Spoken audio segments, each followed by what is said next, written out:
What is up to all my catchers out there? In this video, I'm going to be going over why your receiving isn't fooling anybody. More specifically, the umpire. Right now, umpires are seeing everything you're doing, good or bad, and that's a problem. But elite catchers are magicians behind the plate, and they're able to take any borderline pitch and make it an automatic strike. So I'm going to be breaking down the issues you might be having when striving for that, and how to steal more strikes on all types of pitches and whatever the location is. So the first section we're going to be going over is the illusion of elite receiving. It's no surprise that high-level catchers can manipulate the perception of any pitch. And the way they do this best is through consistency in their motion and mechanics. For example, they can take a pitch that's right here and bring it up right there as quickly as possible, in the same manner that they could take a pitch that's over here and bring it right there as quickly as possible and have the same end result. So they're able to build repetitions of the same fluid motion that the umpire sees behind them and starts to trust that if the catcher is bringing it right there into the zone, that surely it was a strike. So we want umpires to think they're calling the game on their own, but in reality, we're actually manipulating them the whole entire time. Because from their point of view, they're tracking that ball out of the pitcher's hand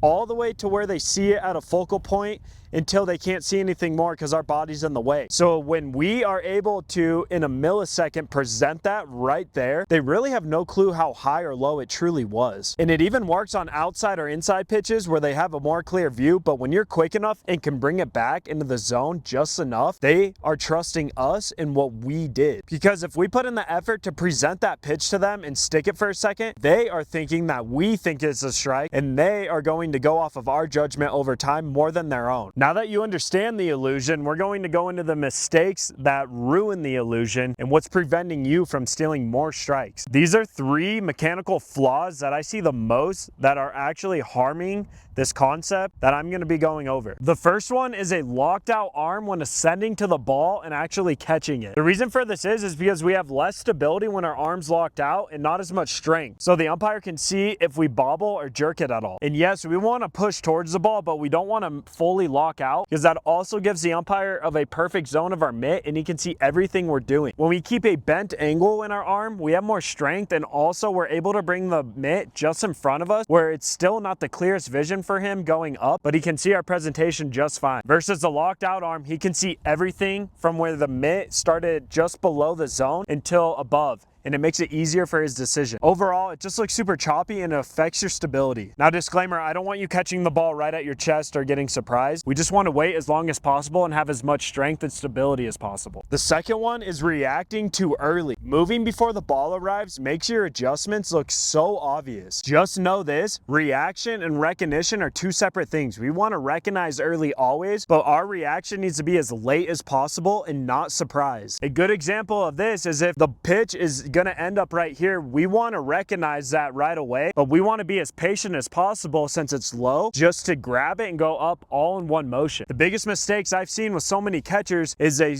load the glove under the zone just fine, but they react and recognize at the same time. So they go up and then they see it low, back down, and then up again to grab it. The umpire has seen us move way too much by then, and now the credibility we're trying to build with him on that one pitch is now questioned. So every single pitch matters that you decide to try and steal. Now the third one is excessive movement, which means the umpire can see our whole movement process, making our framing in general ineffective. We want to strive for having the quickest and most compact motion to the ball in general while being able to get around it no matter what, so the umpire doesn't have to see us go too wide, too high, too low, or anything like that that's going to make him look like we did way too much. Now the pitches these are hardest on is far to this side or even high, because we need to beat the ball, and depending on how far it is, we need to bring it back to the zone, so our motion is going to be bigger in general. But the best way to combat that is move our mitt while it's on the ground when the umpire can't see. So if the ball's going to be way over here and we want to steal it for a strike, don't come up,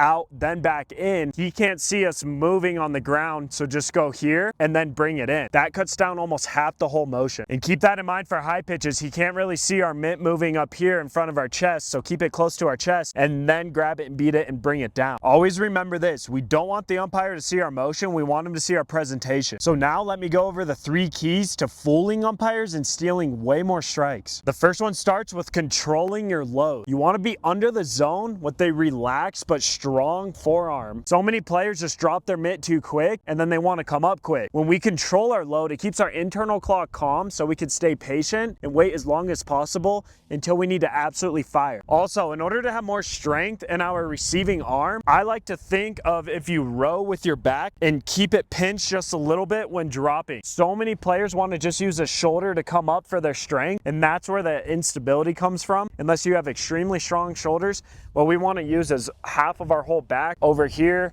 our delts, our scaps. So then when we go down, we're actually using that to come back up. And it has helped me so much in my own receiving just to control the ball and keep everything so much more stable. The second one is to track late in order to move in one motion. The earlier you can recognize and the later you can react, the smoother you will receive. So in your training of flat grounds, bullpens, or even machine work, a good concept to apply is to try and let the ball get as close to you as possible before even moving up. It's gonna feel weird. You even want to think, almost let it get to the point of having it hit your chest. Obviously, you're wearing a chest protector when you're doing this. And then what you want to do is just try and get it in front of you as quickly as possible. It's going to feel just like a reaction to where you're just pulling it up. That's okay. Eventually, we want to get to the point to where we're waiting, and then now we're sticking it there. But right now, you're on the opposite, and you're just going way too early, and then you're having to extend to wait for the ball, and then you're catching it. So the best way to work on our recognition versus our reaction and how to pair them together is within our training of anything that's trying to bridge the gap of an in-game scenario, which would be, like I said, a bullpen,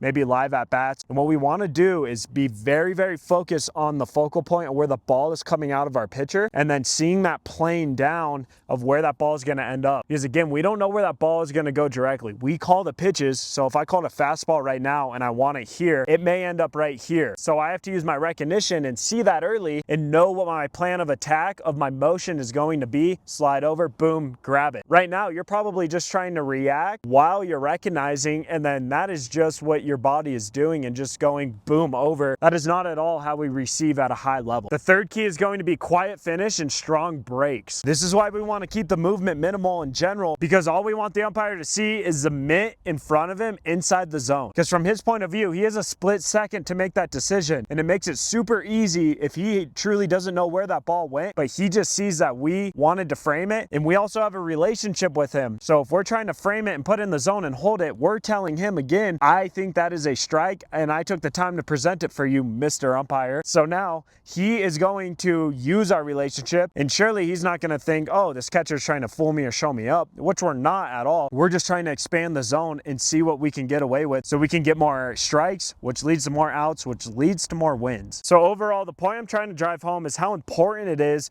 to understand what the umpire is looking at and how we need to be moving in one fluid, quick motion on every single pitch. See, from the time we shake the umpire's hand before the game's even started to the very last pitch, we have built a relationship with him the whole entire time. And part of that relationship is building trust. So when you're an elite catcher and you can receive at a high level, it's actually easier because the umpire trusts that you're good enough and that you know the game well enough that you're only going to put a ball in the zone in front of him if you think it needs an A+ grading, which means a strike. And the two big parts you need to be working on in order to get really good at this is separating your recognition from your reaction and delaying those just a little bit more. So when the ball's about to come out of the pitcher's hand, we want to recognize that because we know what pitch we called. We just don't know where it's going to go yet. And we want to infer exactly where that's going to be. And that comes through our training, through our bullpens, catching the same guys, knowing what their pitches do in order to move before that ball has even gone there. That way we can just grab it, take it for the ride into the closest part of the zone we can. And I want to make this clear. You don't need to bring everything into the middle of the zone. If this is where the side of the zone is and we're stealing a pitch from right here, don't bring it all the way to the middle because that's going to be way too much movement. Just bring it to the side of the zone. We're just trying to do the best we can with what we're given. We don't control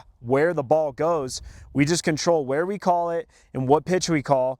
And if it's close enough, we need to do a good job of stealing that. This stuff is so important because the more strikes we can steal, that leads to more outs. And the more outs we can get each inning without them scoring runs leads to less and less that they're able to score throughout a whole game. And then that is going to help us win the game just as much as it would if you were to hit a single run home run. So preventing runs is just as important, if not more, than scoring runs. Because what good is you scoring runs on offense for your team, or if your team in general is a really good hitting team, but you guys can prevent runs because you as a catcher solely don't know how to steal more strikes. This stuff is all a huge trickle-down effect, and I hope this helps so you can understand this concept. I help guys in my program with this, giving them a direct plan of how to fix this stuff, the exact drills you need to be doing each day, plus my evaluation. If you're interested in any of that, and you feel like that can truly help, just like the other mini athletes I have in my program, I'm going to put my booking link below so you could schedule a Zoom call with me. You and a parent hop on. We'll have a talk about how I can help, what things look like.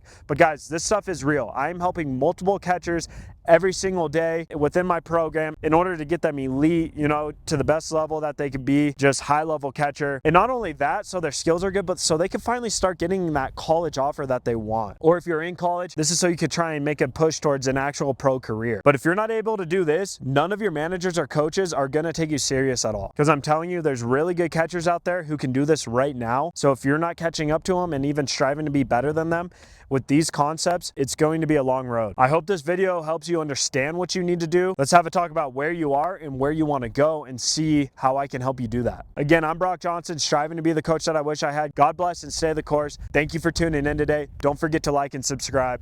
Peace.